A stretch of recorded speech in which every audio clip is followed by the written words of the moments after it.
Hey, welcome back. Today we're looking at the Sears 1 through 9 664053 again. This is the same opener that I've shown before a few times. Once in the shed and then when I had it installed in the house. Obviously it's in a different garage now. This is where I'm currently living. We have a 2-car garage. Nobody parks in here. This is mainly used for storage. And then I do work on other projects in here, so it's a little bit more of a mess than it usually is. There was never any openers in this garage before. This was the one I added. I actually added outlets in the ceiling for openers. You can see the one I added down there. Obviously there's no opener on that door. And yes, I realize the light box is also falling out of the ceiling. I need to fix that. The goofy hangs are because of the light. So eventually I need to take that light and turn it sideways and then put normal hangs on this. I'm probably not going to worry about that for a while because this works just fine. This is on 20-inch radius track. There's 2 clopes in here. They're just pan doors.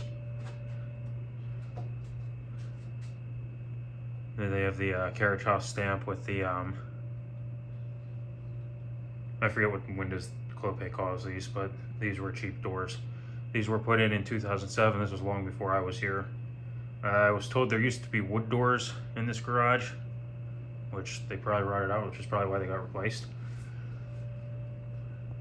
You got like miles of headroom in here, but 12-inch radius track. The 20-inch radius track on this door came from the RGD man. If I remember right, I think they were gonna get scrapped if I didn't take them.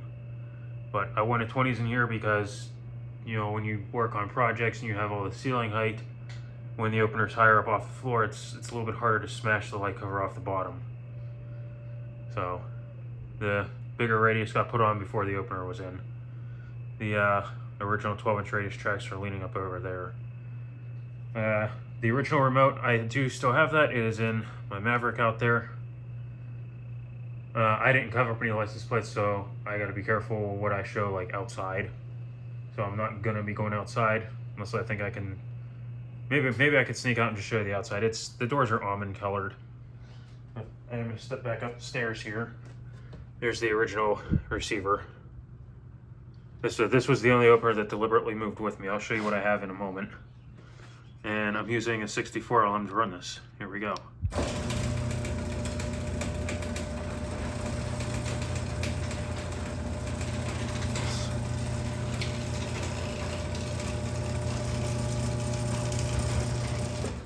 And the state that I'm living in now has license plates on the front and back of vehicles, which I said I maybe won't go outside.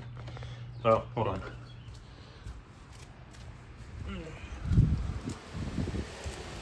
There, however well you can see that. There you go, it's almond colored. And then, yes, because I know other people like old appliances, both Maytag washers are mine. Well, they belong to my wife and I. I am married. The 1930s GE monitor top, that's mine, along with the 1950 GE chest freezer. And then the matching dryers over there. I actually have to fix that. The heating element needs replaced. I have the part for it, I just haven't had time to change it. Other operators that I got, this was the only one that deliberately moved with me. I have that whisper drive. That is the exact same one I showed before. That went back to the RGD man, and he had another one, so I got that opener back. Then from him, I also got that 653,000. Come on, zoom out. That Chamberlain whisper drive. The parts sitting on top of the openers are mine, actually. I got a better light cover from him too. This one's not all busted up like mine was. This didn't come from him. I actually found this 2265 at a thrift store for $19.99. And someone else had mentioned that there was never angle installed in this, so I don't know if this was a demo unit. I mean, I tested it, it works perfectly fine. I found nothing wrong with it. And then I got that 655,000, which I have a project in mind for that. It's just a matter of whenever I get around to it.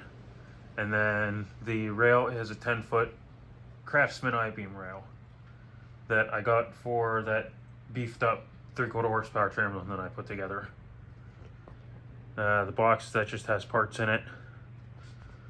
I have extra receiver. Like I said, I don't have much out here. Most of my collection is still sitting in Pennsylvania. There's the original gear out of this opener, the one that I hung in here. If nobody caught on to that, yeah, I'm the one reproducing gears for these machines. Obviously, there's nothing wrong with this. I'm just running the aftermarket gear to see how well it holds up. It's been in here for months and it's been working fine, so.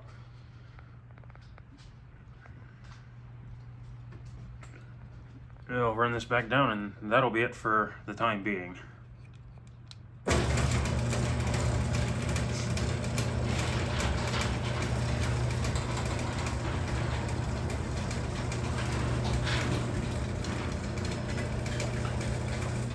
And the piece of angle here is just from whatever hangs they installed, I guess, when they installed these doors. I just didn't bother to cut anything. As much as they say you're not supposed to run extension springs on 20-inch radius track, it does work. You just have to upsize the springs. These doors weigh roughly 80 pounds, which is what that one is. That one still has its, I guess, the original springs on it. And there's no safety cables in that one. I need to add those at some point, but that door gets run like maybe all of like 3 or 4 times a year. That's about it. This door is, I have it sprung for 110, which actually, it works out all right. I should have sprung it for 120. They say not to, but if you just upsize your springs enough, you can get away with it and it works. Something else I didn't realize about extension springs. They must relax or something over time, because this door balanced a lot better when I put those up here.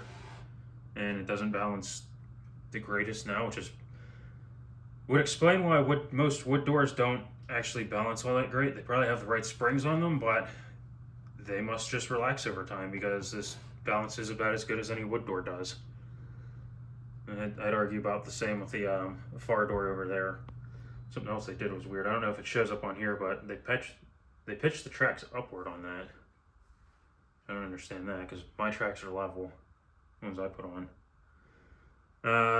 Later this summer, hopefully, this is slated to have 2. I'm going to be replacing these doors. I'm looking at CHI doors with 32-inch radius track to get stuff up even closer to the ceiling than it is. Yeah, this would be a good candidate for high lift stuff, but jack shaft openers are kind of expensive. And I could pick up a couple drawbar machines a lot cheaper than I can jack shafts. The strut on that door, there's no strut on that door. I have another 8-foot strut. It's a 3-inch strut. Those also came from the RGD man. Being that there's no opener on that, I wasn't in a hurry to put any struts on that thing. And being that that's on 12-inch radius, I'm not exactly in a hurry to put any openers on it either. So that just makes everything real low in here.